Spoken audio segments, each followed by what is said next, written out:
La team, je vais vous montrer ici la vidéo de Pulchering Ballet qui nous parle des événements de la Côte d'Ivoire. Vous savez que tous les mardis, Pulchering Ballet a l'habitude de faire une vidéo pour parler de l'actualité. Et hier, nous n'avons pas pu la poster, donc aujourd'hui, nous allons la partager ici avec vous. Parce que oui, cette grande dame-là, nous aimons bien ses sorties. Avant de donner mon avis dans cette vidéo, je vous laisse d'abord écouter la vidéo en elle-même. La team, écoutez. Citoyens, citoyennes, bonjour. Nous sommes aujourd'hui le mardi 28 mars 2023. Je voudrais m'excuser auprès de vous pour le retard. Nous avions une activité de présentation du rapport de Amnesty International ce matin. Vous conviendrez avec moi que ce n'est pas le genre d'activité que je devais rater. Donc c'est pour cela qu'on a mis à 12h30 et puis malheureusement, nous sommes en retard. Donc aujourd'hui, nous allons revenir sur la question de la démocratie. C'est très important. Nous sommes en année électorale. Il est très important de relever les entraves à la démocratie pour voir si le pouvoir en place est capable de changer de comportement afin de garantir la paix. Parce que le socle de la démocratie, là, c'est la justice. Et la dernière fois, on vous disait qu'il y avait plusieurs valeurs démocratiques. La justice, la liberté, la tolérance, le respect, l'équité, la solidarité. Et la dernière fois, on vous avait parlé de la tolérance.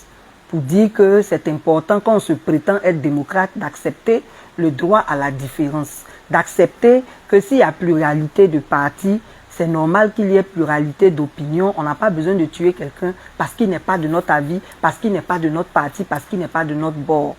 Donc aujourd'hui, on veut insister sur deux valeurs qui sont liées, la justice et la liberté. Parce que c'est quand il n'y a pas de justice qu'il y a des entraves à la liberté, alors que les deux notions sont fondamentales pour la démocratie. Donc le socle même, c'est la justice. Parce que dans un État non démocratique, soit on vote des lois liberticides, soit on instrumentalise la justice pour restreindre les libertés. Et dans notre pays, franchement, le gros problème, il est à ce niveau-là aussi. C'est-à-dire les entraves aux libertés en utilisant la justice. Il y a des exemples sont légion. Je ne vais pas parler de moi-même parce que vous connaissez mon histoire. Mais quand on prend par exemple le fait que avant ma première arrestation, un député se lève, un député qui ne connaît d'ailleurs pas son rôle, se lève pour venir dire devant tout le monde ce qu'il me reproche et qu'il ajoute, on va la récupérer. Et que le même jour on me récupère, vous conviendrez avec moi qu'il y a une connivence entre la justice et les délinquants politiques et la délinquance politique. Parce que ce n'est pas normal que quelqu'un qui n'a même pas de raison fondée vienne se plaindre, qu'il fasse des menaces que la justice applique. Et comment la justice l'a appliqué? La justice applique en me piégeant. On ne me dit pas viens subir une audition, que je vienne avec mes avocats. On me dit viens récupérer ton passeport. Je vais récupérer mon passeport, on me garde. On ne permet pas que j'ai un avocat, on veut m'auditionner. Et on me laisse sans avocat jusqu'à me déférer. Donc, la justice en Côte d'Ivoire, là, elle est instrumentalisée. Et les exemples sont légion. Vous avez vu récemment 26 militants du PPACI qui vont accompagner leur secrétaire général, qui sont arrêtés simplement parce qu'ils ont accompagné. Ils n'ont pas fait de rassemblement, ils n'ont pas fait de bruit, parce que j'aurais bien voulu avoir les preuves de ce trouble à l'ordre public dont on les accuse, et on les emprisonne avec une peine démesurée, 2 ans de prison. Une semaine après, le jeudi 23 mars, on les libère avec sursis. Il y a un problème, la justice même est en train de se déculotter elle-même. Et la même justice est informée du fait qu'il y a un groupe qui est allé devant la maison de Madame Lorugnon pour menacer. Eux-mêmes, ils menacent, eux-mêmes, ils se filment en menaçant pour dire qu'ils n'ont rien à craindre. Et effectivement, ça là, le procureur n'a pas vu ça. Jusqu'aujourd'hui, on n'a rien entendu de cette affaire. Pourtant, on connaît nommément les personnes qui ont fait ça. Et le principal instigateur, mais on ne dit rien. Voilà des preuves que la justice est instrumentalisée. Et ça n'honore pas notre pays. Il ne suffit pas de prendre des lois, il faut les appliquer. L'article 20 de notre Constitution dit que nous avons la liberté d'expression, d'association et de manifestation pacifique. Par rapport à la liberté d'expression, nous autres sommes un exemple que ça n'existe pas en Côte d'Ivoire. Par rapport à la liberté de réunion, on voit des gens, il y a eu plusieurs exemples comme ça où des gens sont allés à des réunions et puis on est venu les prendre. Donc vraiment, il y a un problème. La liberté d'association, ça là, pour vous parler de ça, l'exemple le plus récent, c'est le président des Ivoiriens venus de Tunisie qui a été convoqué hier à la DST. Il est parti à 10 h, on l'a libéré à 18 h. Et là-bas, on lui pose des questions sur ses activités, mais la conclusion là, c'est qu'ils n'ont pas le droit de constituer une association. Mais pourquoi? La Constitution dit qu'on a la liberté d'association. Et puis vous, qui êtes censé appliquer la loi, vous-même policier, c'est vous qui dites à quelqu'un qui ne doit pas créer d'association. Et le pire, c'est que maintenant là, ils ont une nouvelle trouvaille. Hein. Quand ils savent que vous êtes constitué, que vous avez votre récépissé, quand on veut vous empêcher de faire quelque chose, on dit pourquoi vous n'avez pas d'agrément. Alors que avec le récépissé là, on est libre de travailler. Et ça a toujours été ainsi.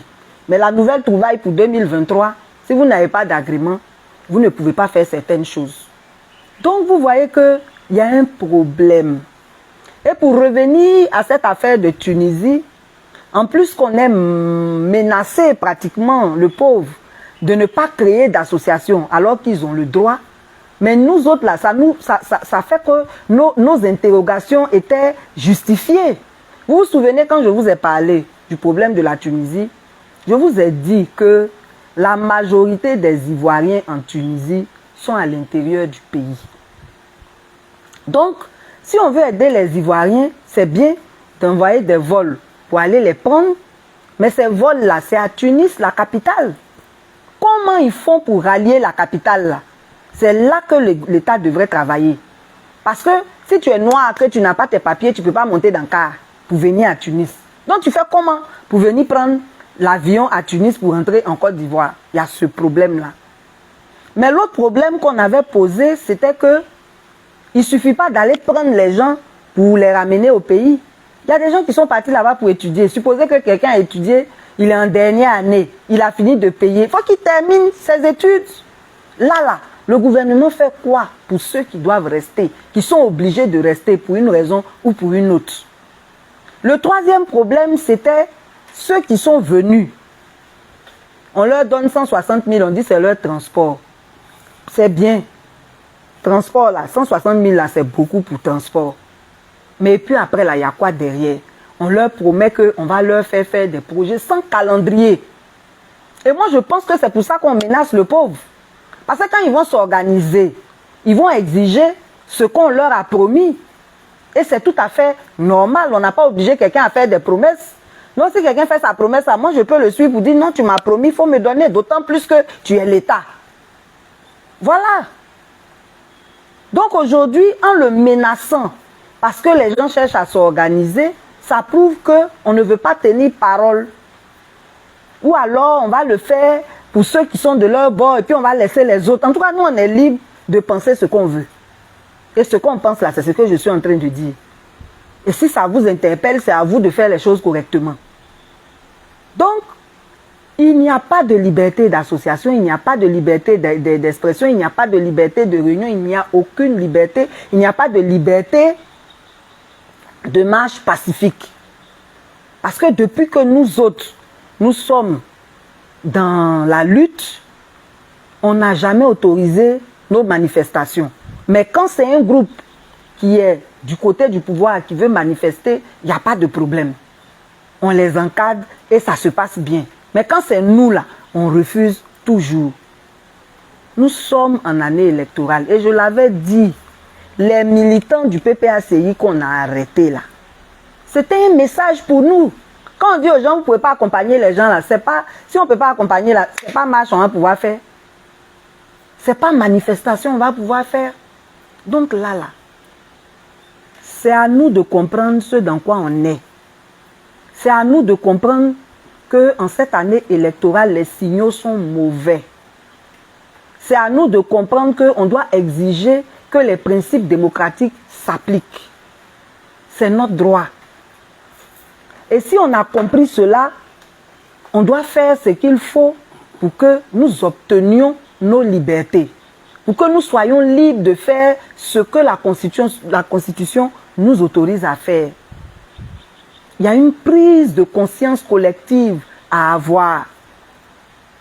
Donc, c'était pour dire que si nous sommes dans un État moderne, si nous sommes dans un État dit démocratique, ce minimum-là, ça devrait exister. Ce matin, à la conférence de Amnesty, je relevais quelque chose.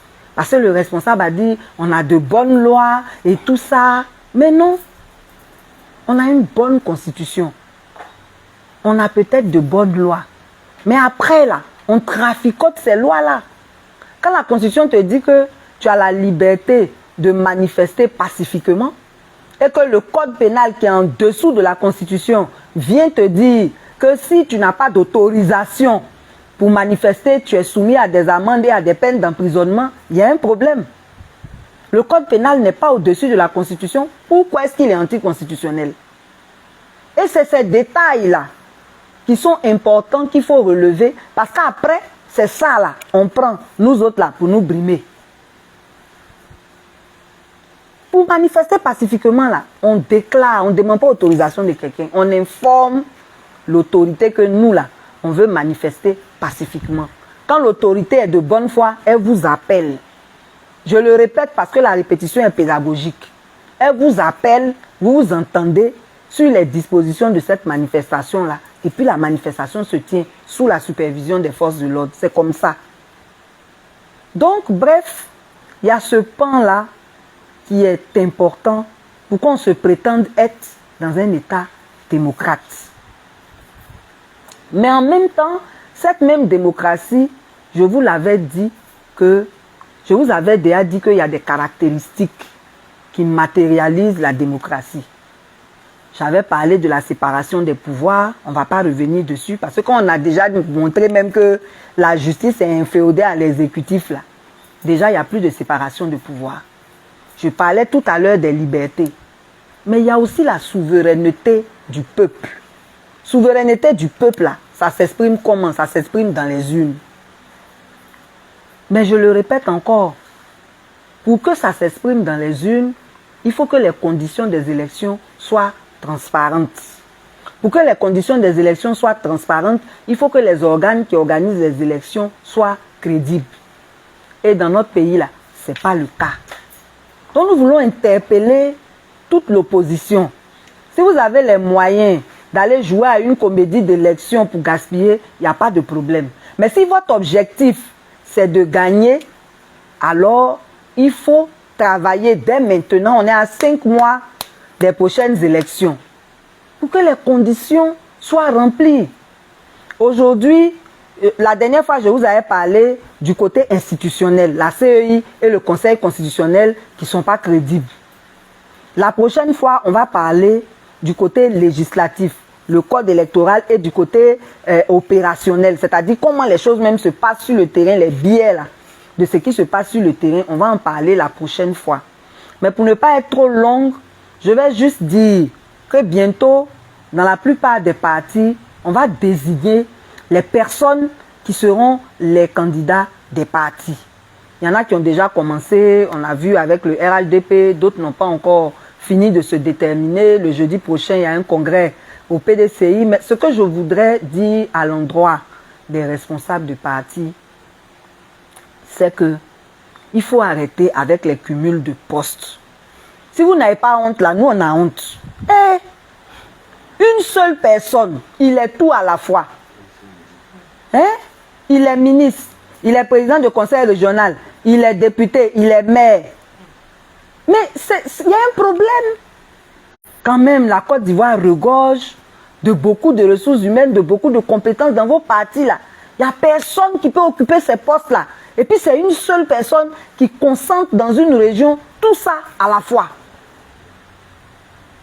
Franchement, il faut que ce genre de choses là, ça cesse. Nous-mêmes qui ne sommes rien là, notre programme est chargé. Donc moi-même, je ne sais même pas comment vous faites pour être à la fois tout ça là. Non seulement ça démontre un manque de démocratie au sein des partis politiques même, mais en même temps, il y a le fait de montrer l'avidité de certaines personnes. Quand toi-même, toi seul, tu es tout ça là, ça ne te gêne pas. Ça veut dire que tu es trop fort ou bien tu es trop intelligent. Il y a un problème. Il y a un problème. Et il faut vraiment que cela soit résolu au sein des partis politiques. Il y a aussi la question de la représentativité des femmes. Il y a une loi qui a été prise pour qu'au poste de décision, on ait 30% de femmes.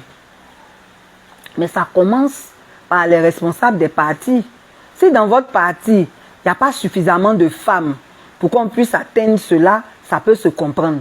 Mais les grands partis, là, il y a suffisamment de femmes qui ont les compétences pour être maire, pour être député. Il faut les prendre aussi. Il y a des gens même là, il y a des postes là, c'est leur chasse gardée. Il est maire là, il va mourir là. Tant que lui, il est vivant là, quelqu'un d'autre ne va pas devenir maire. Donc vraiment, c'est tout ça aussi la démocratie. C'est tout ça aussi la démocratie. Il faut faire en sorte que dans les choix, on ait un quota de femmes qui soit raisonnable. En tout cas, quand elles ont les compétences qu'il faut. Maintenant, on va sortir des élections pour parler des droits des prisonniers. Moi, je viens de prison, je ne peux pas oublier ceux qui sont là-bas. Je vous avais dit la dernière fois que pour aller à l'hôpital, obtenir une autorisation est difficile. Et ça, c'est aussi à la base de certains décès et de certaines détériorations de santé en prison. Déjà même, le cadre même en prison n'est pas tout à fait hygiénique. Maintenant, si quelqu'un doit être malade et puis il ne peut pas aller librement à l'hôpital, il y a un problème. Donc je disais qu'avant, une fois que le médecin ou l'infirmier a donné l'autorisation à un malade de sortir de la maca pour aller à l'hôpital, dès que le régisseur donne son accord, le service social se charge de faire partir la personne à l'hôpital. Mais dernièrement, les gens ont serré les choses en demandant que ce soit le juge. En tant que le juge, là, il a mieux à faire que de se prononcer sur ce genre de questions. Maintenant même, on fait pire, on dit le ministre de la Justice. Et ça, là, ça n'a pas encore changé. Et je connais des personnes qui sont là-bas. Parce que maintenant, là-bas, là, il y a des cabines. Donc, les gens peuvent appeler. Il y a des personnes qui sont là-bas qui ne bénéficient pas de soins parce qu'on ne les autorise pas à aller voir leur médecin. Il y a même des personnes qui ont le cancer, des maladies graves. Et on les empêche d'aller voir leur médecin. On veut les tuer, c'est quoi le projet? Il faut qu'on nous explique, parce que quand on s'en plaint là, monsieur le DAP, je m'adresse particulièrement à vous. C'est vous qui êtes le patron des prisons. Je vous supplie de permettre aux régisseurs de donner les autorisations pour envoyer les gens à l'hôpital. L'autre problème qu'on voudrait signaler dans les prisons, c'est les fouilles. Les fouilles pour que les bagages entrent. Je vous en supplie, si vous voulez acheter les détecteurs de drogue, les détecteurs de tout ce que vous cherchez là, achetez ça pour donner ça à ceux qui font les fouilles. Parce que c'est quand même malheureux que des parents aillent prendre leur argent, fassent marcher, venir donner à leurs enfants. Et puis on prend un couteau, le même couteau qu'on prend pour couper le savon, pour voir s'il n'y a pas la drogue dedans. C'est le même couteau qu'on va prendre pour ouvrir la papaye, pour voir si on n'a rien mis dedans. Mais quand on envoie une papaye non mûre et puis vous avez coupé là, qu'est-ce qu'on peut en faire encore? Donc vous voulez que les gens meurent de faim. Parce qu'on vous a déjà dit que la qualité de la nourriture chez les hommes n'est pas bonne. Et chez les femmes, on donne une ration hebdomadaire. Une ration hebdomadaire qui ne peut même pas faire 2 jours de nourriture. Parce qu'on donne 1 kilo de riz, un peu de tomate, un peu d'huile, un peu de poisson. Hein? Même pas le poisson entier, une moitié de poisson. Donc s'il y a des parents qui peuvent faire marcher, des amis qui peuvent faire un marché pour venir l'offrir à des prisonniers, il faut que ce marché-là arrive à destination. Non seulement on diminue les quantités, alors qu'on n'a pas affiché de barème pour dire on ne fait pas rentrer plus de 2 boules d'attiéké, on ne fait pas rentrer tant, c'est aux humeurs de ceux qui fouillent. Si tu as la chance, tu arrives aujourd'hui, tu fais rentrer 10 boules, tu viens demain, on dit 2 boules ne rentrent pas. Il faut qu'il y ait un règlement clair, mais on ne devrait pas empêcher des gens de venir donner à manger à leurs parents et à leurs connaissances. Il y a certains même qui disent non, il faut venir tous les 2 jours. C'est vous qui payez leur transport. Si moi j'ai prévu venir 1 fois par mois, c'est marché mensuel que je fais et puis je viens. Si j'ai prévu faire venir 1 fois par semaine, c'est marché hebdomadaire, je fais et puis je viens. Là n'est pas le problème. Le problème c'est que vous soyez équipés pour ne pas détruire ce qu'on envoie aux prisonniers. Parce qu'en détruisant ça, c'est comme si vous ne voulez pas qu'ils mangent. Et si vous ne voulez pas qu'ils mangent, c'est que vous voulez qu'ils meurent. Et ça là, c'est pas normal, c'est pas dans votre rôle de faire ça. Et donc, il y en a qui diminuent les quantités, il y en a qui détruisent les choses. En tout cas, ça là, il faut que quelque chose soit fait. Monsieur le DAP, monsieur le directeur de l'administration pénitentiaire, nous quand on fait ça là, c'est pas parce qu'on est contre vous. Vous n'êtes pas sur le terrain, vous ne savez pas ce qui se passe. On vous dit ça pour que vous puissiez prendre des dispositions pour améliorer les conditions de détention. Donc voilà un peu ce que je voulais dire par rapport à ça. Par rapport à la cherté de la vie, on a dit qu'on allait revenir dessus. Mais aujourd'hui, ce n'est pas pour entrer dans les détails. C'est pour dire que le pain là, que tout le monde consomme là, il y a toujours des boulangeries qui continuent de ne pas respecter le prix du pain. Il y a un grammage avec des prix qui ont été établis. On dit le pain de 174 grammes, on vend à 150 francs. 232 grammes, on vend à 200 francs. Mais ce n'est pas ce qu'on constate. Il y a des boulangeries où le pain de 150 là, c'est toujours fini. Parce que tout simplement, ils n'en font plus. Les plus courageux, le pain de 150 là, eux, ils vendent ça tous les jours maintenant à 200. Donc vraiment, le ministère du Commerce là, moi je ne sais pas, vous dites que vous avez pris des contrôleurs, à quoi ils servent? Et puis, nous on souffre comme ça. Contrôle des prix là, ça se fait comment? Parce que le pain, le simple pain là, moi en tout cas, la commune où j'habite là, on vend ça à 200 francs là-bas. Je sais qu'il y a des communes, je me renseigne, où c'est encore à 150. Ben, les 200 francs là, ça commence à être généralisé. Et il n'y a rien. Il n'y a rien. On ne peut pas continuer comme ça. Mais on va revenir sur cette affaire d'application des prix là. On va revenir dessus, on va bien se renseigner et puis on va revenir dessus. Mais il y a vraiment un problème d'application des mesures qui sont prises par le ministère. Il y a un problème de contrôle de ces mesures-là. Et c'est le peuple qui paye. C'est le peuple qui souffre. C'est la bourse du pauvre qui souffre. Parce que le pauvre, là, lui, il n'a pas les moyens d'acheter les choses en gros. En gros, là, c'est moins cher qu'au détail. Lui, il est obligé d'acheter au jour le jour. Donc, c'est lui qui paye le prix fort. Parce qu'au détail, c'est plus cher. Et les prix même varient selon les quartiers.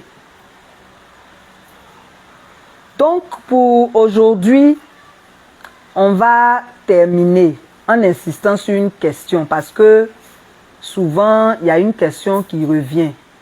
J'aurais dû en parler quand je parlais de la démocratie, mais ce n'est pas grave, je vais terminer dessus. On avait déjà dit que dans l'arène politique, on a 3 acteurs.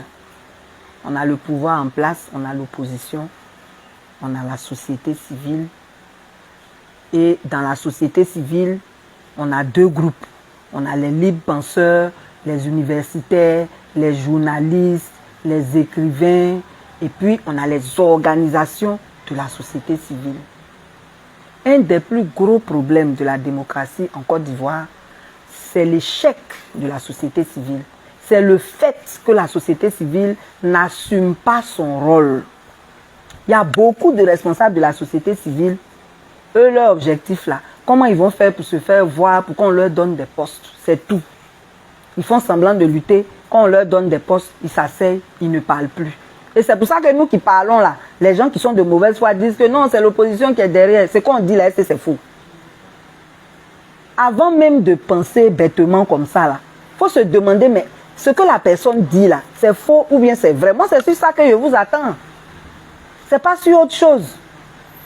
Que je sois manipulé ou pas là, ce que je dis là, c'est vrai ou bien c'est faux. C'est de ça qu'il s'agit. Donc, la société civile ne joue pas son rôle et la société civile n'est pas solidaire. Dans les grandes démocraties, la société civile est forte. Donc, dans la construction de la démocratie en Côte d'Ivoire, là, ce qui fait que chaque fois que des gens sont au pouvoir, ils peuvent faire ce qu'ils veulent, c'est que la société civile n'est pas forte, la société civile n'est pas solidaire, la société civile ne joue pas son rôle. Donc je voudrais terminer en exhortant tous ceux qui sont responsables de la société civile, chacun dans son domaine, à lever la tête pour avoir pitié des souffrances du peuple et parler. Tout à l'heure, je parlais de cherté de la vie. Normalement, là, il y a des associations de consommateurs. Ce n'est pas moi qui devais en parler. Il y a des associations qui sont dédiées à la consommation, mais on ne les voit pas. On ne les entend pas. Donc, que chaque organisation de la société civile, selon les objectifs qu'elle s'est donnés, joue pleinement son rôle, ait pitié du peuple pour défendre ses droits. Et vous allez voir que la démocratie là, va prendre véritablement, sera vraiment une réalité dans notre pays. Donc vraiment, je pense qu'aujourd'hui, je me suis un peu trop étendue. En tout cas, excellente semaine à vous tous. Les musulmans viennent d'entrer dans leur carême, vraiment bon carême à vous. Prions pour que la Côte d'Ivoire soit stable, prions pour que la Côte d'Ivoire soit en paix, prions pour que nos dirigeants soient sensibles à nos revendications, prions pour qu'on ait des citoyens responsables, prions vraiment pour la paix. Que Dieu vous bénisse et puis à mardi prochain. La team, quand vous finissez d'écouter ici la sortie de Pulchérie Ballet, vous convenez avec moi que cette dame-là que j'ai eu l'habitude d'appeler cette guerrière. Je dis souvent, si une femme devait prendre le pouvoir en Côte d'Ivoire, ça devait être elle. Parce que s'il y a une femme à qui il faut faire confiance, et qu'il faut suivre, qu'il faut combattre avec elle, c'est bien Pulchérie Ballet. C'est une femme qui va en prison tout le temps, mais qui à la sortie de prison ne change jamais de veste, ne retourne jamais son combat, ne trahit jamais ceux-là même qui sont derrière elle. Ce genre de femme-là est digne de confiance. Et nous avons tous besoin d'avoir une Pulchérie Ballet dans notre vie. Et nous avons tous besoin d'avoir une digne combattante comme ça. C'est donc une femme qui a la capacité de mener un combat et de drainer une foule en elle parce qu'elle ne va jamais vous trahir, elle ne va jamais franchir. Combien de fois cette femme a été arrêtée? J'étais en prison. Combien de fois cette femme s'est vue souffrir? Une femme, vous n'imaginez pas comment quand vous jetez une femme en prison, comment ça peut nuire à sa vie, comment ça peut changer un certain nombre de trucs en elle, comment ça peut changer la vision des personnes à son égard, comment elle peut subir des chantages, des maladies qu'elle peut avoir en prison, tous les trucs dangereux qu'elle peut subir. Mais à chaque fois où cette grande femme sort de prison, son moral est toujours plus haut. C'est donc pourquoi moi je tire mon chapeau, je mets un chapeau bas pour Pulchérie Ballet et je dis vraiment, après le président Laurent Gbagbo en Côte d'Ivoire que je suis, c'est Pulchérie Ballet qui vient après. Parce que cette dame me démontre à suffisance qu'on peut totalement mettre notre confiance en elle. Elle veut le bien des Ivoiriens et pour ça elle est prête à tout qui va dans le moyen légal. Nous disons merci donc pour cette vidéo que vous avez écoutée avec nous et dites-nous en commentaire ce que vous pensez.